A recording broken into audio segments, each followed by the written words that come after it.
Welcome back. మీ ఇంట్లో ఎవరైనా అమ్మాయి ఉన్నారా? మా అబ్బాయికి పెళ్లి చేయాలి అని అడగటం ఇప్పుడు సర్వసాధారణమైపోయింది.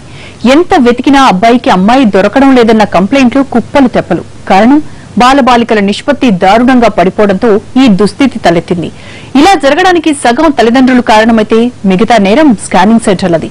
కడుపులో ఉండగానే లింగ నిర్ధారణ చేయడంతో ఆడపిల్ల జీవితం చడీ చప్పుడు లేకుండా అక్కడికక్కడే హతమైపోతోంది. ఇలా భ్రూణ హత్యలు చేసే వారికి ఎలాంటి శిక్షలుంటాయి?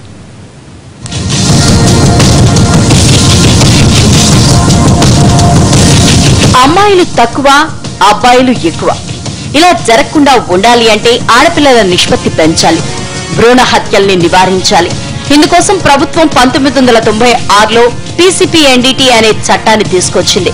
ఈ చట్టం ప్రకారం గర్భంతో ఉన్న మహిళను లింగ నిర్ధారణ కోసం ప్రోత్సహించినా, లింగ నిర్ధారణ పరీక్షలు చేసినా తీవ్రంగా పరిగణిస్తారు. అలా సూచించిన డాక్టర్లకు 10,000 రూపాయల జరిమానా, 3 నెలల జైలు శిక్ష వేస్తారు. ఈ పరీక్షలు రెండోసారి కూడా జరిపినట్లయితే 50,000 రూపాయల జరిమానా, 6 నెలల జైలు శిక్ష విధించాలని సూచిస్తోంది చట్టం.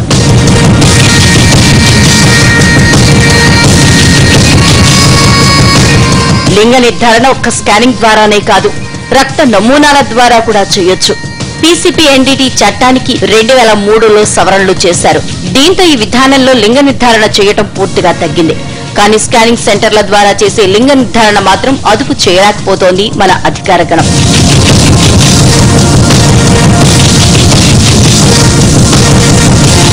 ఆడపిల్లని కడుపులోనే కడదేర్చడానికి మనోళ్లలో చట్టాన్ని వాడుకునే వెసులుబాటు ఉంటోంది. అదే మెడికల్ టెర్మినేషన్ ఆఫ్ అబార్షన్.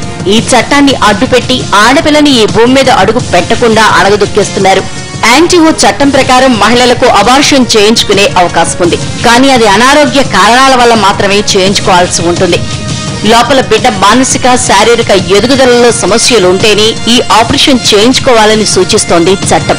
కానీ లింగ నిర్ధారణతో ఈ చట్టాన్ని కూడా దుర్వినియోగం చేస్తున్నారు దుర్మార్గులు.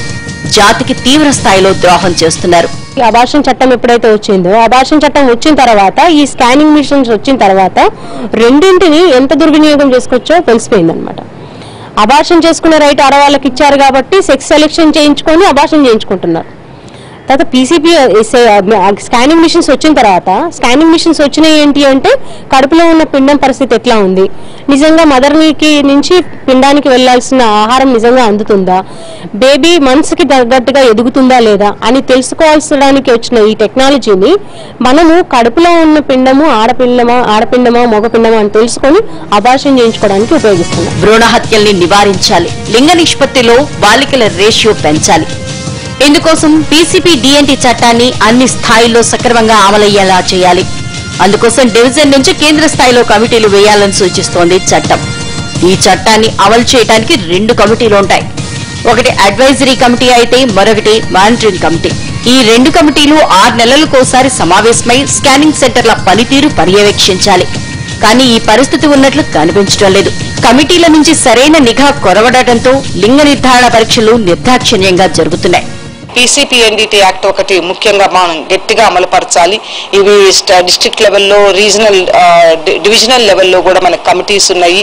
వీళ్ళందరూ కూడా దీని మీద కొంచెం ఖచ్చితంగా ఉక్కుపాదం మోపి ఈ స్కానింగ్ సెంటర్స్ మిస్యూజ్ కాకుండా, క్లోజ్ చేయాలనే కంటే కూడా మనం మిస్యూజ్ కాకుండా చూసి వీటిని చేసుకోవాలి. దానికంటే కూడా ముఖ్యంగా నేను చెప్పేది ఏంటంటే, మనందరం కూడా ముఖ్యంగా మీడియా రోలు, మిగతా వాళ్ళందరూ కూడా ఆడపిల్ల అంటే ఆమె అది పనికిరాని పిల్లలాగా వద్దు, మనకి ఎక్కడో ఇంకా పాతకాలంలాగా అక్కడ పిల్ల, అమ్మాయికి అయితే ఖర్చు పెట్టాల్సి వస్తుంది, లేకపోతే అమ్మాయిని చదివించినా ఇంతకంటే ఎక్కువ వాళ్ళని ఇచ్చి పెళ్లి చేయాలి, కట్నం డబ్బులు ఇవ్వాలి.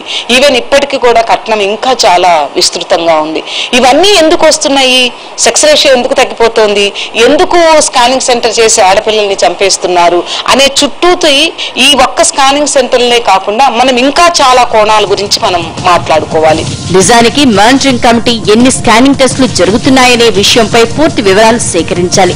హాస్పిటల్స్ కు వెళ్లి ఆ టెస్టు ఎందుకు చేయాల్సి వచ్చిందో సరైన కారణాలని కమిటీకి తెలియజేయాల్సి ఉంటుంది. వచ్చిన సమాచారంపై స్కానింగ్ సెంటర్లకు వెళ్లి ఈ కమిటీ పర్యవేక్షణ చేయాలి. వీటిని పట్టించుకోకపోవడంతో చట్టం ఉన్నా లేనట్లే అవుతోంది. సుప్రీం జోక్యం చేసుకుని 20 వారాల్లోపు మాత్రమే గర్భిణికి స్కానింగ్ చేయాల్సి ఉంటుందని మార్గదర్శకాలు విడుదల చేసింది.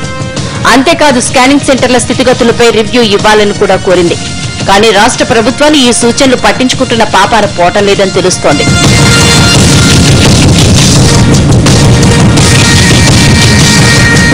టీసీపీడీఎన్టీ చట్టం ఎలా పనిచేస్తోందో తెలుసుకునేందుకు యాక్షన్ ఎయిడ్ అని ఓ ఎన్జీఓ సంస్థ ప్రయత్నించింది. ఆర్టీఐ ప్రకారం వివరాల్ని సేకరించాలని చూసింది. కానీ అధికారుల నుంచి ఎలాంటి స్పందన లేకపోవడం విచారకరం. అసలు స్కానింగ్ సెంటర్లపై ప్రభుత్వాలు ఎలాంటి రికార్డులు మెయింటైన్ చేయకపోవడమే ఇందుకు కారణంగా చెప్తున్నాయి ఎన్జీఓలు.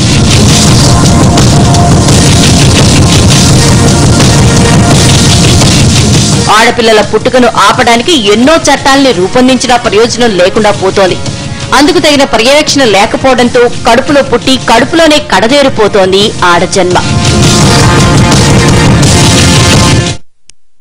స్పెషల్ ఫోకస్ లో మరో షార్ట్ బ్రేక్.